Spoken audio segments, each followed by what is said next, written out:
Hi everyone, जैसे कि आप सभी लोगों ने इस वीडियो के थंबनेल में देख ही लिया होगा, आप सभी स्मार्ट लोग हैं कि एक रैंक बूस्टर सीरीज है। ये रैंक बूस्टर सीरीज में मैं आपको कराने क्या वाला हूँ। बेसिकली मैं इस सीरीज में आपको क्रिस्प और हॉट टॉपिक जिनसे क्वेश्चंस आते हैं हर चैप्टर के, वो कराने वाला हूँ। ठीक है। तो इसमें पहले कॉन्सेप्ट होगा, आपको कॉन्सेप्ट समझाया जाएगा। उसके बाद उस पे बेस्ड जो भी पीवाईक्यू पूछा जा चुका है उसमें से एक पीवाईक्यू में लेकर आऊंगा, और आपको एक पीवाईक्यू प्रैक्टिस के लिए दूंगा, जो कि मैं नेक्स्ट वीडियो में उसका आपको आंसर और सॉल्यूशन बताऊंगा। तो ये पूरा कंसेप्ट रहने वाला है हर एक वीडियो का। पहले हम सबसे पहले क्या करेंगे, कॉन्सेप्ट को समझेंगे। ठीक है। तो इससे क्या होगा, जिनको कॉन्सेप्ट आता है उनका तो रिवाइज हो जाएगा, और जिनको कॉन्सेप्ट नहीं आता है उनको कॉन्सेप्ट मिल जाएगा। ठीक है। दोनों लोगों का फायदा हो गया इसमें। दूसरी बात, जिनकी क्वेश्चंस की प्रैक्टिस अच्छी है वो मेरा वीडियो पॉज करके पहले उस क्वेश्चन को खुद ट्राई करेंगे। ठीक है। नहीं होता है तो फिर उसके बाद आप सॉल्यूशन देखेंगे। ठीक है। और जो पहली बार क्वेश्चन कर रहे हैं वो मेरे साथ साथ सॉल्व करेंगे। क्लियर है बात इतनी? चलो, तो ज्यादा टाइम वेस्ट ना करते हुए स्टार्ट करते हैं। आज का जो अपना टॉपिक है वो बिल्कुल 11th के फर्स्ट चैप्टर से लेके आया हूँ, empirical formula and molecular formula. ठीक है। इससे पहले जिन लोगों ने सुना है इसके बारे में, ठीक है, जिन लोगों ने नहीं सुना वो समझ लो इसको, क्या इसका मतलब क्या है। एम्पेरिकल फॉर्मूला जो होता है आपका, वो बेसिकली किसी भी कंपाउंड में जो मॉलिक्यूल्स हैं, उन मॉलिक्यूल्स, वो जो मॉलिक्यूल्स हैं वो कितने एटम से बने होते हैं, उन एटम्स के रेशो को बताता है। डिफरेंट डिफरेंट एटम्स हैं, उनके रेशो को बताता है, सिंपलेस्ट होल नंबर रेशो को। ठीक है। तो एम्पेरिकल फॉर्मूला समझ में आया? क्या बताता है एम्पेरिकल फॉर्मूला? बताता है किसी भी कंपाउंड के एक मॉलिक्यूल में कितने टाइप के एटम्स किस रेशो में प्रेजेंट हैं, उसको एम्पेरिकल फॉर्मूला बताता है। और एग्जैक्ट नंबर ऑफ एटम्स कितने हैं डिफरेंट डिफरेंट टाइप के, उसको बताता है मॉलिक्यूलर फॉर्मूला। बात आई समझ में? एम्पेरिकल फॉर्मूला क्या बताता है, एक ओवरव्यू दे देता है कि आपको, अच्छा जी ये एटम्स हैं, इनके बीच में ये रेशो है। जैसे अगर मैं बात करूं, आप सभी को ग्लूकोज का फॉर्मूला तो पता ही होगा, है ना? ग्लूकोज का फॉर्मूला मेरे साथ साथ बताओ। और प्लीज वीडियो को ऐसे मत देखना, वीडियो जब आप देखो तो पेन कॉपी लेके बैठना है साथ। ठीक है।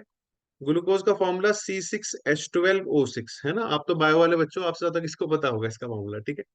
तो ये ये सॉरी, ये मॉलिक्यूलर फॉर्मूला मैंने लिखा है इसका।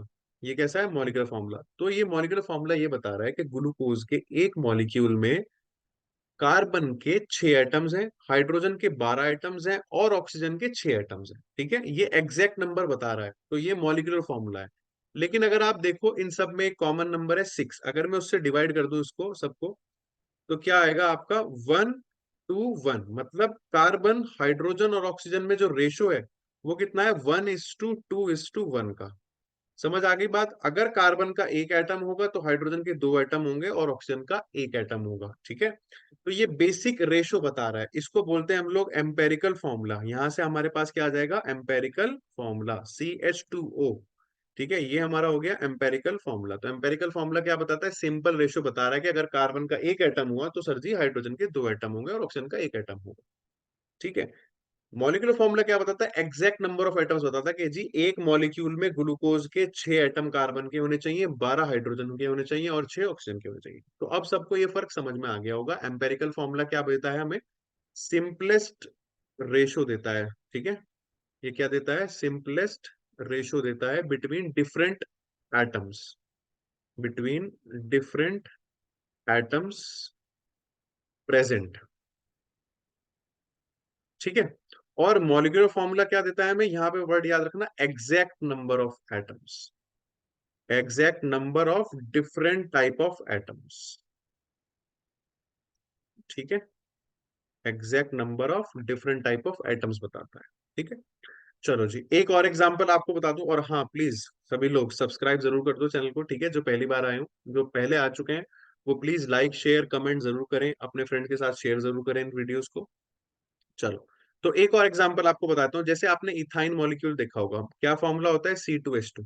तो ये जो फॉर्मूला आप देख रहे हो ये है मॉलिक्यूलर फॉर्मूला। अब यहाँ पे देखो टू एक कॉमन है, तो टू से अगर मैं डिवाइड कर दूं तो ये बनेगा आपका कार्बन रेशो हाइड्रोजन 1:1 का रेशो बनेगा। तो मैं एम्पेरिकल फॉर्मूला इसका लिख सकता हूँ CH। क्या लिख सकता हूं मैं, CH। ठीक है ना? तो ऐसे एम्पेरिकल फॉर्मूला हम देख सकते हैं।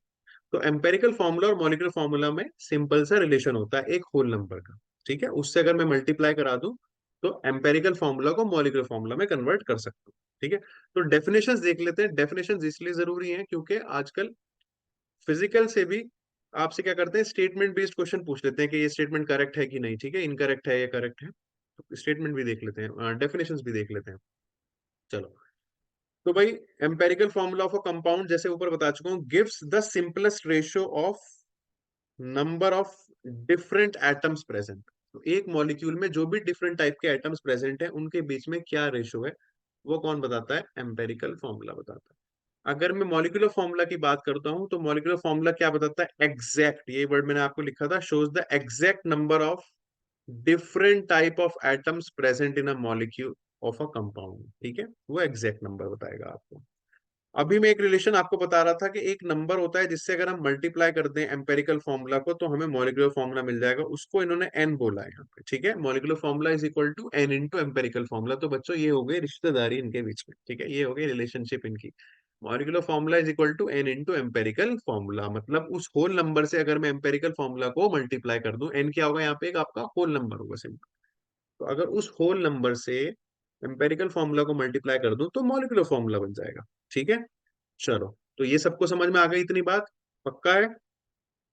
क्वेश्चंस प्रैक्टिस करते हैं। तो ये जो क्वेश्चन है आपके लिए लेके आया हूं, ये एक पीवाईक्यू ही है, ठीक है, तो इसी से स्टार्ट करेंगे, ठीक है।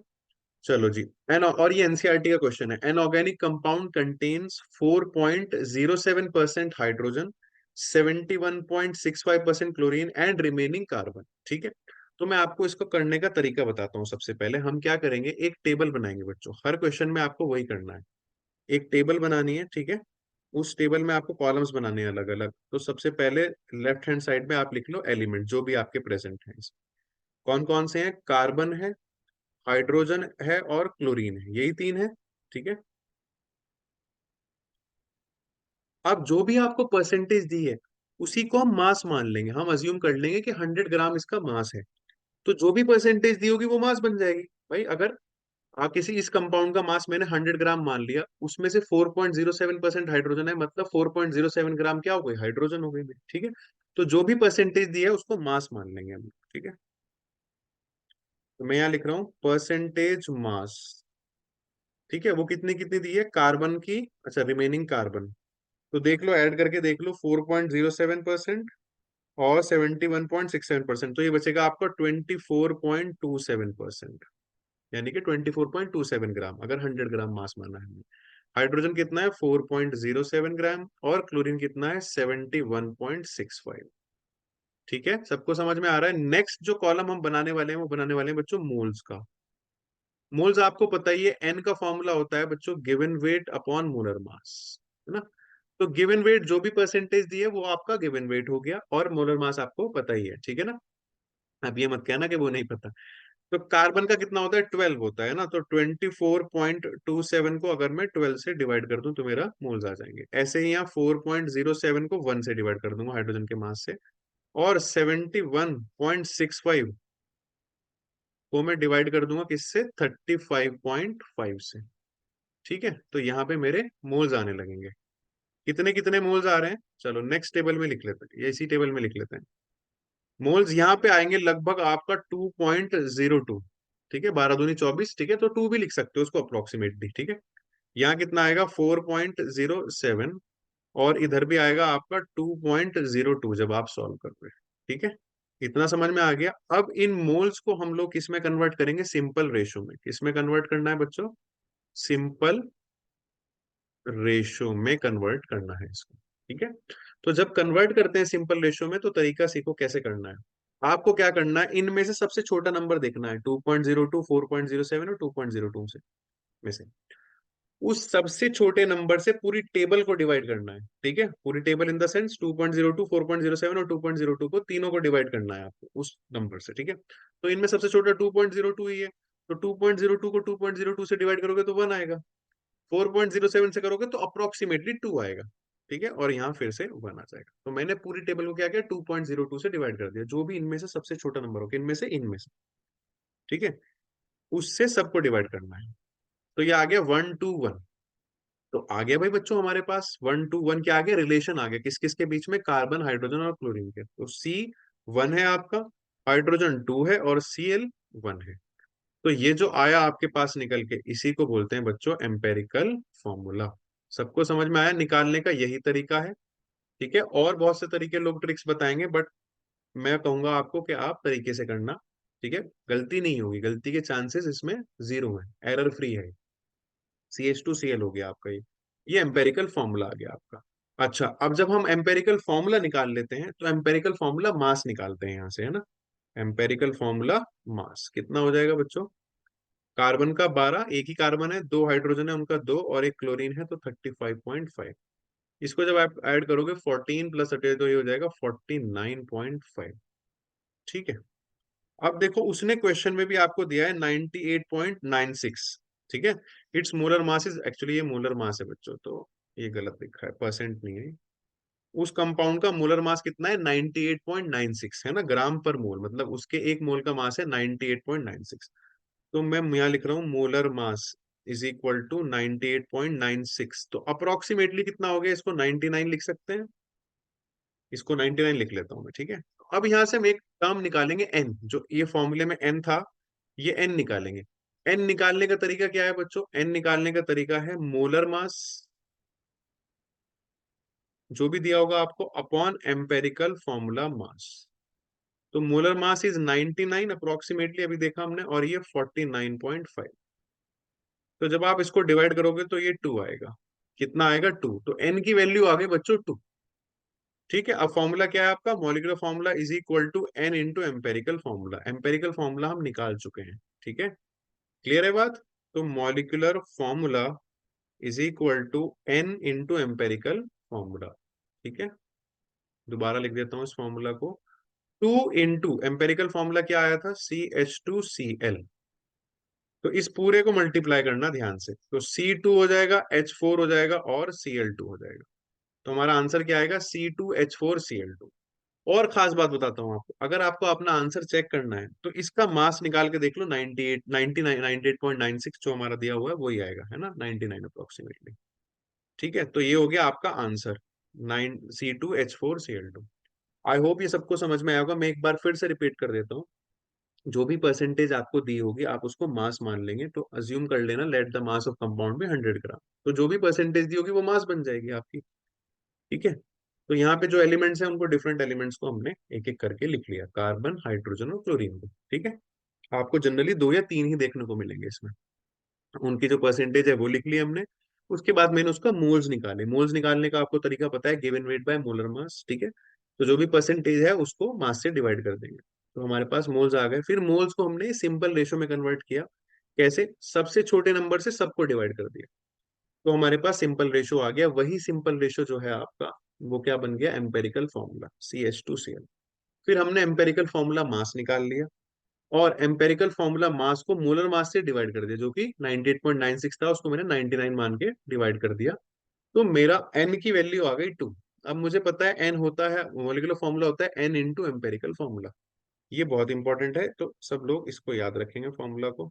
ठीक है, अब इस n से मैंने एम्पेरिकल फॉर्मूला जो था उसको मल्टीप्लाई करा दिया, तो मेरे पास आ गया ये मॉलिक्यूलर फॉर्मूला C2H5H4Cl2। और इसको आंसर को चेक करना है आपको, तो आप इसका मास निकाल के देख लो, 99 के आसपास ही आएगा। ठीक है, चलो एक क्वेश्चन और कराता हूँ, थोड़ा डिफरेंट टाइप का, इसलिए वो क्वेश्चन और प्रैक्टिस कराता हूँ।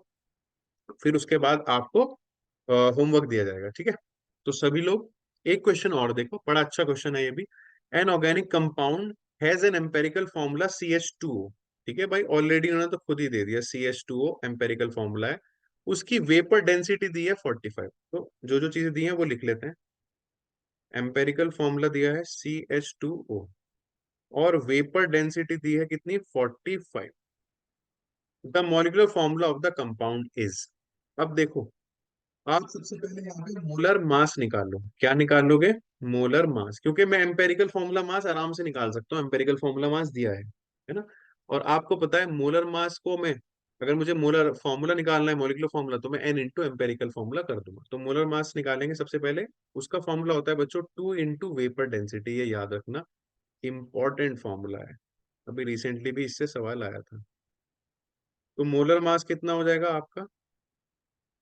2 इंटू 45, मतलब 90 ग्राम पर मोल। ठीक है, ये 90 ग्राम आपका क्या आ गया? Molar mass. अब एम्पेरिकल फॉर्मूला मास निकालेंगे हम इस वाले से। कार्बन का कितना? 12। ठीक है, तो मैं यहाँ लिख रहा हूँ एम्पेरिकल फॉर्मूला मास। हाइड्रोजन का दो, दो हाइड्रोजन आपके पास, तो उनका दो हो गया, और ऑक्सीजन का हो गया 16। तो 12 और 2 14 और 16 30, ये आ गया 30। अब आपको पता है एन निकालना बिल्कुल आसान है, मोलर मास सर ने बताया था, divided by empirical formula mass. ठीक है, मजा आ रहा है, आसान है बिल्कुल। तो 90 डिवाइड बाय 30, मतलब एन की वैल्यू आ गई 3। एन की वैल्यू क्या आ गई, 3 आ गई। अब आपको पता है मॉलिक्यूलर फॉर्मूला जो होता है वो n multiplied by empirical formula होता है। एन आ गया 3, एम्पेरिकल फॉर्मूला कितना है क्वेश्चन में ही दिया था उन्होंने, CH2O। तो करेंगे तो ये कितना हो जाएगा, C3H6O3। C3H6O3 ये आपका मॉलिक्यूलर फॉर्मूला आ जाएगा। अब इसको चेक कर लो यहाँ पे है कि नहीं ऑप्शन में। C3H6O3, ये देखो सी ऑप्शन है, ठीक है, ऑप्शन सी इज C3H6O3। आसान था।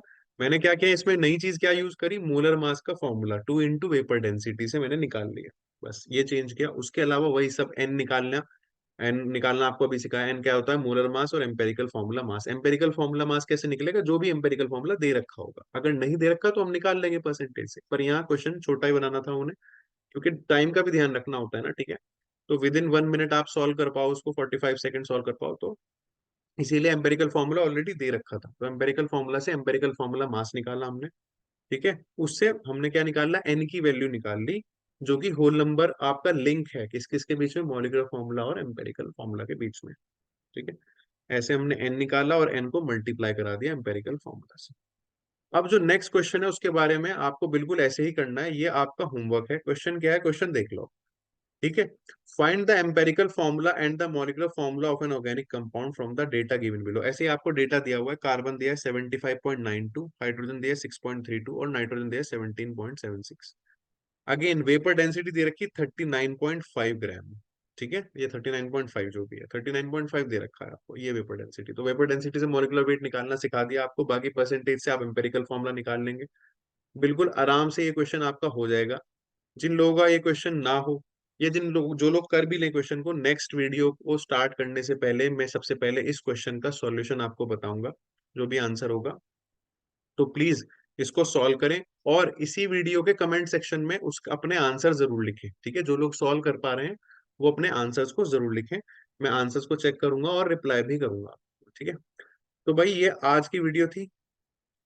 ऐसी ही नेक्स्ट वीडियो में जो लेके आने वाला हूँ, होपफुली आपके लिए, वो स्टोइशियोमेट्री और लिमिटिंग रिएजेंट पे लेके आने वाला हूँ। तो वो वीडियो भी जरूर देखना, ठीक है। प्लस इसका आंसर भी मिल जाएगा आपको क्वेश्चन का, ठीक है। तो आई होप सबको समझ में आया होगा। प्लीज अपनी जो प्रैक्टिस है उसको आप बढ़ा दें, ठीक है। अभी जितने भी आप प्रैक्टिस कर रहे थे, और ज्यादा प्रैक्टिस अपनी करनी स्टार्ट कर दें। चलिए, तो फिर नेक्स्ट वीडियो तक के लिए मुझे दो आप इजाजत, चलते हैं, नेक्स्ट वीडियो मिलते हैं, तब तक के लिए गुड बाय, टेक केयर।